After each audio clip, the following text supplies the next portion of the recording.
Welcome back to my channel. Hello viewers, ಎಲ್ಲರೂ ಹೇಗಿದ್ದಾರೆ? ನಾನು ಚೆನ್ನಾಗಿ, ನೀವು ಸೂಪರ್ ಆಗಿದ್ದೀರಿ ಅಂತ ಭಾವಿಸ್ತೀನಿ.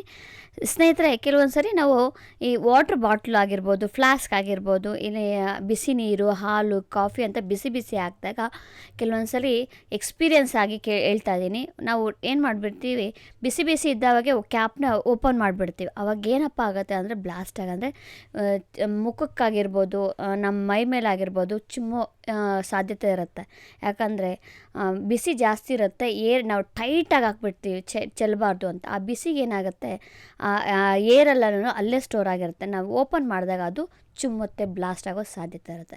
ಸೊ ಈ ಟ್ರಿಕ್ನ ನೀವು ಟ್ರೈ ಮಾಡಿ ನೋಡಿದ್ರೆ ಆ ಥರ ಆಗೋದೇ ಇಲ್ಲ. ಏನಪ್ಪ ಅಂದರೆ ಬಿಸಿ ನೀರಾಗಲಿ ಹಾಲಾಗಲಿ ನೀವು ಹಾಕಿಟ್ಟಾಗ ಸ್ವಲ್ಪ ಹಿಂಗೆ ನಿಧಾನವಾಗಿ ಎಲ್ಲ ಕಡೆ ಅದು ಗಾಳಿ ಏನಾಗಿರುತ್ತೋ ಒಂದೇ ಕಡೆ ಇಲ್ಲದೆ ಸ್ಪ್ರೆಡ್ ಆಗಬೇಕು, ಎಲ್ಲ ಕಡೆ ಸ್ಪ್ರೆಡ್ ಆಗುತ್ತೆ. ಈ ಥರ ನಾವು ಗುಡುಗಿಸ್ಬೇಕು, ಆ ಕಡೆಯಿಂದ ಈ ಕಡೆ, ಈ ಕಡೆಯಿಂದ ಆ ಕಡೆಗೆ ಒಂದು 3-4 ಸಲ ಗುಡುಗಿಸಿ ನಿಧಾನವಾಗಿ. ನಂತರ ನೀವು ಕ್ಯಾಪು ಲೂಸ್ ನಿಧಾನವಾಗಿ ಒಂದೇ ಸರಿನೂ ತೆಗಿಬಾರ್ದು, ನಿಧಾನವಾಗಿ ಒಂದೊಂದು ಸುತ್ತೆ ತಿರುಗಿಸ್ತಾ ಬರಬೇಕು. ಆ ಥರ ಮಾಡೋದ್ರಿಂದ ಯಾವುದೇ ರೀತಿ ತೊಂದರೆಗೆ ಒಳಗಾಗಲ್ಲ.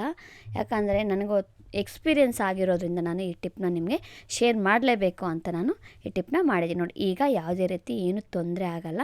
ನೋಡಿ, ಆರಾಮ್ಸೆ ಬರ್ಬೋದು. ಈಗ ನೀವು ಯೂಸ್ ಮಾಡ್ಕೋಬೋದು. ಕ್ಯಾಂಡಲ್ ಏನಾದರೂ ಹಚ್ಚಿರ್ತೀವಿ ಬರೀ ನೆಲದ ಮೇಲೆ, ಅದನ್ನು ಕ್ಲೀನ್ ಮಾಡೋಕ್ಕೆ ಹೋದರೆ ಸುತ್ತಲೂ ಗಲೀಜಾಗುತ್ತೆ, ಹಿಂಸೆ, ಅದೊಂಥರ ಜಿಡ್ಜಿಡ್ ಥರ ಇರುತ್ತೆ. ಸೊ ಈ ಟಿಪ್ನ ನೀವು ಟ್ರೈ ಮಾಡಿ ನೋಡಿ, ಸೂಪರಾಗಿ ಕೆಲಸ ಮಾಡುತ್ತೆ. ಅದು ಸಾಮಾನ್ಯವಾಗಿ ಕ್ಯಾಂಡಲ್ದು ಮೇಣ ಏನಿರುತ್ತೋ ಅದು ಬರಲ್ಲ. ನೋಡಿ, ಈಗ ನಾನು ಕೈಯಲ್ಲಿ ಗೀಸ್ತಾ ಇದ್ದೀನಿ, ಅದೆಲ್ಲನೂ ಸ್ಪ್ರೆಡ್ ಆಗುತ್ತೆ. ಸೊ ಹಿಂಸೆ ಕ್ಲೀನ್ ಮಾಡೋದಕ್ಕೂ. ಸೊ ಅದ್ರ ಬದಲಾಗಿ ನೀವು ಈ ಟಿಪ್ನ ಟ್ರೈ ಮಾಡಿ ನೋಡಿ. ಐಸ್ ಕ್ಯೂಬ್ಸ್ ಇರುತ್ತಲ್ಲ, ಐಸ್ ಕ್ಯೂಬ್ಸು ಎಲ್ಲೆಲ್ಲಿ ಕ್ಯಾಂಡಲ್ ಸೋರಿರುತ್ತೋ ಅಲ್ಲೆಲ್ಲನೂ ಸ್ವಲ್ಪ ಹೊತ್ತು ಹಾಕಿ ಬಿಟ್ಬಿಡಿ. ಆಮೇಲೆ ನೀವು ಕ್ಲೀನ್ ಮಾಡಿ ನೋಡಿ, ಎಷ್ಟು ಚೆನ್ನಾಗಿ ಅದು ರಿಮೂವ್ ಆಗುತ್ತೆ ಅಂದರೆ ಈಸಿಯಾಗಿ ಕ್ಲೀನ್ ಮಾಡ್ಬೋದು. ನೀವು ಅನ್ಕೋಬೋದು ಪ್ಲೇಟಲ್ಲಿ ಇಡ್ಬೋದಾಗಿತ್ತಲ್ಲ. ಒಂದೊಂದು ಸಲ ನಾವು ಮಾಡೋ ಕೆಲಸ ನಮಗೆ ಕಾನ್ಸಂಟ್ರೇಷನ್ ಇರೋಲ್ಲ, ಹಂಗೆ ಮಾಡಿಬಿಟ್ಟಿರ್ತೀವಿ. ಆ ಟೈಮಲ್ಲಿ ಈ ಟಿಪ್ಸೆಲ್ಲ ನೀವು ಉಪಯೋಗ ಮಾಡ್ಕೋಬೋದು.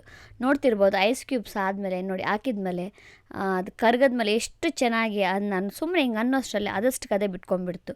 ಯಾವುದೇ ರೀತಿ ನಾವು ಕಷ್ಟಪಟ್ಟು ಕ್ಲೀನ್ ಮಾಡೋ ಅವಶ್ಯಕತೆನೇ ಇಲ್ಲ. ಈ ಟ್ರಿಪ್ನ ನೀವು ಟ್ರೈ ಮಾಡಿ ನೋಡಿ. ನೆಕ್ಸ್ಟ್ ಟೈಮ್ ಕ್ಯಾಂಡಲ್ದ ಈ ಥರ ಏನಾದರೂ ಸೋರಿದೆ ಅಂದರೆ ಈ ಟ್ರಿಕ್ನ ನೀವು ಟ್ರೈ ಮಾಡಿ ನೋಡಿ. ಇಷ್ಟ ಆಗಿದ್ರೆ ಒಂದೇ ಒಂದು ಲೈಕ್ ಕೊಡಿ. ನೆಕ್ಸ್ಟ್ ಟಿಪ್ ಏನಪ್ಪ ಅಂತ ಹೇಳಿದ್ರೆ, ಫ್ಲಾಸ್ಕ್ನ ಕ್ಲೀನ್ ಮಾಡೋದು ಹೇಗೆ ಅಂತ ಹೇಳ್ತೀವಿ. ಹಾಲು, ಕಾಫಿ, ಟೀ ಅಂತ ನಾವು ಬಳಸಿದ್ಮೇಲೆ ಅದು ಒಂಥರ ನೆಕ್ಸ್ಟ್ ಏನಾದರೂ ನೀರು ಹಾಕೋಣ ಅಂತ ಹೇಳಿದ್ರೆ ಒಂಥರ ಕೆಟ್ಟ ಸ್ಮೆಲ್ ಬರ್ತಾ ಇರುತ್ತೆ. ಹಾಗಂತ ಸೋಪೆಲ್ಲ ಹಾಕಿ ಕ್ಲೀನ್ ಮಾಡಿದ್ರೆ ಅದು ಸೋಪ್ ಸ್ಮೆಲ್ಲೇ ಬರುತ್ತೆ. ಅದಕ್ಕೆ ಈ ಟ್ರಿಕ್ನ ನೀವು ಟ್ರೈ ಮಾಡಿ ನೋಡಿ. ಸ್ವಲ್ಪ ವೆನಿಗರ್ ಹಾಕ್ಕೊಳ್ಳಿ. ವೆನಿಗರ್ ಇಲ್ಲ ಅಂದರೆ ನಿಂಬೆ ರಸ ಹಾಕ್ಕೊಳ್ಳಿ. ನಂತರ ಸಿಲ್ವರ್ ಫಾಯಿಲ್ ಪೇಪರ್ ಇದೆ ಅಲ್ಲ, ಅದನ್ನು ಒಂದು 2-3 ಉಂಡೆ ಆಗಿ ಹಾಕಿ ಅದರೊಳಗಡೆ ಹಾಕಬೇಕು. ಇದು ಸಿಲ್ವರ್ ಫಾಯಿಲ್ ಹಾಕೋದ್ರಿಂದ ಒಳಗಡೆ ಒಂದು ಬ್ರಷ್ ಥರ ಅದು ಕೆಲಸ ಮಾಡುತ್ತೆ. ಆದ್ದರಿಂದ ಸಿಲ್ವರ್ ಫಾಯಿಲು ನಾವು ಹಾಕಿ ಕ್ಲೀನ್ ಮಾಡೋದಕ್ಕೆ ಉಪಯೋಗ ಮಾಡ್ತಾಯಿದ್ದೀವಿ. ನಂತರ ಸ್ವಲ್ಪ ಬೆಚ್ಚಗಿರುವ ನೀರು, ಜಾಸ್ತಿನೂ ಬಿಸಿನೂ ಬೇಡ, ಸ್ವಲ್ಪ ಬೆಚ್ಚಗಿರೋ ನೀರು, ಸ್ವಲ್ಪ ಸೋಡಾ, ಜಾಸ್ತಿನೂ ಬೇಡ, ಒಂದು 1/4 ಟೀ ಸ್ಪೂನ್ಗಿಂತೂ ಕಡಿಮೆ. ಸೋಡಾ ಏನಪ್ಪ ಅಂದರೆ ಆ ಕೆಟ್ಟ ಸ್ಮೆಲ್ಲನ್ನು ಹೋಗಲಾಡಿಸೋದಕ್ಕೆ ಹೆಲ್ಪ್ ಮಾಡುತ್ತೆ. ಸೋಡಾ ಹಾಕಲೇಬೇಕು. ಹಾಕಿ ಸ್ವಲ್ಪ ನಿಧಾನವಾಗಿ ಶೇಕ್ ಮಾಡಿ, ಕ್ಯಾಪ್ ಹಾಕ್ಬಿಟ್ಟು ನೀಟಾಗಿ ಶೇಕ್ ಮಾಡಿ ಅದರೊಳಗಡೆ ಇರೋವಂಥ ಗಲೀಜು, ಸ್ಮೆಲ್ಲು ಎಲ್ಲವೂ ನೀಟಾಗಿ ಕ್ಲೀನ್ ಆಗಿಬಿಡತ್ತೆ. ತುಂಬಾ ಚೆನ್ನಾಗಿ ಕ್ಲೀನ್ ಆಗುತ್ತೆ ನಿಮ್ಮನೇಲಿರೋವಂಥ ಫ್ಲಾಸ್ಕ್. ಯಾಕಂದರೆ ಎಮರ್ಜೆನ್ಸಿಗೆ ಎಲ್ಲಾದರೂ ಹೋಗೋವಾಗ ಹಾಸ್ಪಿಟ್ಲಲ್ಲಿ ಯಾರೋ ಇದ್ದಾರೆ ಅಂದಾಗ ನಾವು ಫ್ಲಾಸ್ಕ್ ಯೂಸ್ ಮಾಡಲೇಬೇಕು. ಅಂಥ ಟೈಮಲ್ಲಿ ಈ ಟ್ರಿಕ್ಕನ್ನು ನೀವು ಟ್ರೈ ಮಾಡ್ಬೋದು. ಈಗ ಒಂದು ಒಳ್ಳೆ ವಾಟ್ರಲ್ಲಿ, ಒಂದು ಒಳ್ಳೆ ನೀರಲ್ಲಿ ಸ್ವಲ್ಪ ನೀರು ಹಾಕ್ಬಿಟ್ಟು ಇನ್ನೊಂದು ಸರಿ ಕ್ಲೀನ್ ಮಾಡಿ ನೀವು ಎತ್ತಿಟ್ಕೊಂಬಿಡಿ.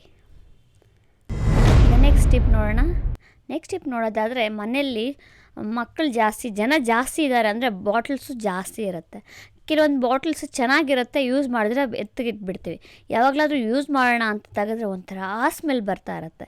ಸೊ ಆ ಥರ ಸ್ಮೆಲ್ ಬರಬಾರ್ದು ಅಂತ ಹೇಳಿದ್ರೆ ನೀವು ಎತ್ತಿಡೋದಕ್ಕೆ ಮೊದಲು ಒಂದು ಸರಿ ಕ್ಲೀನ್ ಮಾಡಿಬಿಟ್ಟು ನೀಟಾಗಿ ಡ್ರೈ ಮಾಡಬೇಕು. ಡ್ರೈ ಮಾಡಿದ್ದಾದಮೇಲೆ ನೀವು ಅದರೊಳಗಡೆ 1-2 ವಸ್ತುನ ಹಾಕಬೇಕು.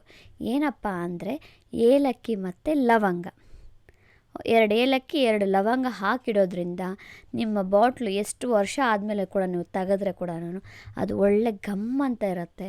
ತಿನ್ನೋ ಪದಾರ್ಥ ಆಗಿರೋದ್ರಿಂದ ಅದನ್ನು ನಾವು ಸೇವನೆ ಮಾಡಿದ್ರೂ ಕೂಡ ಯಾವುದೇ ರೀತಿ ತೊಂದರೆ ಆಗೋದಿಲ್ಲ. ಸೂಪರಾಗಿ ಕೆಲಸ ಮಾಡುತ್ತೆ. ನಿಮ್ಮಲ್ಲಿ ಏನಾದರೂ ಬಾಟ್ಲ್ಸ್ ಜಾಸ್ತಿ ಇದ್ದಾಗ ಎತ್ತಿಡೋ ಟೈಮಲ್ಲಿ ಈ ಟ್ರಿಕ್ನ ನೀವು ಟ್ರೈ ಮಾಡಿ ನೋಡಿ, ಸೂಪರಾಗಿ ಕೆಲಸ ಮಾಡುತ್ತೆ. ಯಾಕಂದರೆ ಇನ್ನೇನು ಸ್ಕೂಲು ಕಾಲೇಜ್ ಮುಗೀತಾ ಬಂತು, ಬಾಟ್ಲಲ್ಲಿ ಕೆಲಸ ಇರೋಲ್ಲ, ಎತ್ತಿಟ್ಬಿಡ್ತೀವಿ. ಆ ಟೈಮಲ್ಲಿ ನೀವು ಈ ಟಿಪ್ನ ನೀವು ಯೂಸ್ ಮಾಡೋದ್ರಿಂದ ನಿಮಗೆ ತುಂಬಾ ಉಪಯೋಗ ಆಗುತ್ತೆ. ಸೊ ಸ್ನೇಹಿತರೆ, ನೋಡೋದ್ರಲ್ಲ ಇವತ್ತಿನ ಟಿಪ್ಸು, ತುಂಬ ಯೂಸ್ಫುಲ್ ಆಗುವಂಥ ಟಿಪ್ಸು ಅನಿಸುತ್ತೆ. ಇಷ್ಟ ಆಗಿದೆ ಒಂದೇ ಒಂದು ಲೈಕ್ ಕೊಡಿ. ಇಷ್ಟರಲ್ಲಿ ಯಾವ ಟಿಪ್ ಇಷ್ಟ ಇದೆ ಅಂತ ಕಮೆಂಟ್ ಬಾಕ್ಸಲ್ಲಿ ಕಮೆಂಟ್ ಹಾಕಿ. ನನ್ನ ವೀಡಿಯೋಸ್ ಎಲ್ಲ ನಿಮ್ಗೆ ಇಷ್ಟ ಆಗಿದೆ ನಿಮ್ಮ ಸ್ನೇಹಿತರೊಂದಿಗೆ, ನಿಮ್ಮ ಫ್ಯಾಮಿಲಿ ಮೆಂಬರ್ಸ್ಗೆ ಶೇರ್ ಮಾಡೋದು ಮಾತ್ರ ಮಾಡಬೇಡಿ. Thank you very much.